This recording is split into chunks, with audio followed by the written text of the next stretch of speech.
ಈ ಜಗತ್ತಲ್ಲಿ ಎಂತೆಂಥ ಮಿಸ್ಟೀರಿಯಸ್ ಆಗಿ ಡೇಂಜರಸ್ ಎಕ್ಸ್ಪೆರಿಮೆಂಟ್ಸ್ ಆಗಿದೆ ಅಂದರೆ, ನಿಮಗೆ ಗೊತ್ತಿರೋ ಹಾಗೆ ಸನ್ನ ಕೋರ್ ಟೆಂಪ್ರೇಚರ್ ಅಂದರೆ ಸನ್ನ ಮಧ್ಯದ ಭಾಗದ ಟೆಂಪ್ರೇಚರ್ ಬಂದುಬಿಟ್ಟು 1.5 ಕೋಟಿ ಡಿಗ್ರಿ ಸೆಲ್ಸಿಯಸ್ ಅಷ್ಟಿದೆ. 1945 ಅಮೇರಿಕಾ ತನ್ನ ಫಸ್ಟ್ ನ್ಯೂಕ್ಲಿಯರ್ ಟೆಸ್ಟ್ ಮಾಡುತ್ತೆ.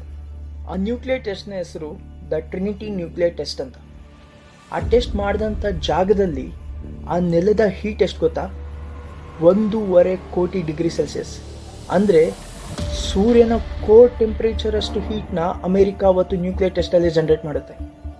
ಇದೇನೂ ಅಲ್ಲ, ರಷ್ಯಾ 1962 ತನ್ನ ಫಸ್ಟ್ ನ್ಯೂಕ್ಲಿಯರ್ ಟೆಸ್ಟ್ನ ಮಾಡುತ್ತೆ. ಆವಾಗ ರಷ್ಯಾ ಹೀಟ್ ಜನರೇಟ್ ಮಾಡಿದ್ದು ಎಷ್ಟು ಗೊತ್ತಾ? 10 ಕೋಟಿ ಡಿಗ್ರಿ ಸೆಲ್ಸಿಯಸ್ ಹೀಟ್ನ ಜನರೇಟ್ ಮಾಡುತ್ತೆ.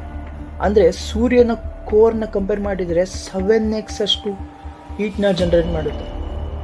ಇವೆರಡೂ ಏನೂ ಅಲ್ಲ, 2012 ಸ್ವಿಟ್ಜರ್ಲ್ಯಾಂಡ್ ಅವರು ದ ಸರ್ನ್ ಲ್ಯಾಬ್ರೇಟರಿಯಲ್ಲಿ ಒಂದು ಎಕ್ಸ್ಪೆರಿಮೆಂಟ್ ಮಾಡ್ತಾರೆ. 2 ಪಾರ್ಟಿಕಲ್ಸ್ನ ಲೈಟ್ ಸ್ಪೀಡಲ್ಲಿ ಕೊಲೈಡ್ ಮಾಡಿದಾಗ ಒಂದು ಹೀಟ್ ಜನರೇಟ್ ಆಗುತ್ತೆ. ಆ ಹೀಟ್ ಎಷ್ಟು ಗೊತ್ತಾ? 5 ಲಕ್ಷ ಕೋಟಿ ಡಿಗ್ರಿ ಸೆಲ್ಸಿಯಸ್ ಅಷ್ಟು ಹೀಟ್ನ ಜನರೇಟ್ ಮಾಡ್ತಾರೆ. ಈ ಹೀಟ್ನ ನೀವು ಸನ್ ಕೋರಿಗೆ ಕಂಪೇರ್ ಮಾಡಿದರೆ 3,60,000 ಸೂರ್ಯನ ಟೆಂಪ್ರೇಚರ್ಗಿಂತ ಜಾಸ್ತಿ ಟೆಂಪ್ರೇಚರ್ನ ಕ್ರಿಯೇಟ್ ಮಾಡುತ್ತೆ ಅವತ್ತು ಒಂದು ಎಕ್ಸ್ಪೆರಿಮೆಂಟಲ್ಲಿ ಸ್ವಿಟ್ಜರ್ಲ್ಯಾಂಡ್. ಇನ್ಫಾರ್ಮೇಷನ್ ಇಷ್ಟ ಆಗಿದ್ರೆ ಲೈಕ್ ಮಾಡಿ.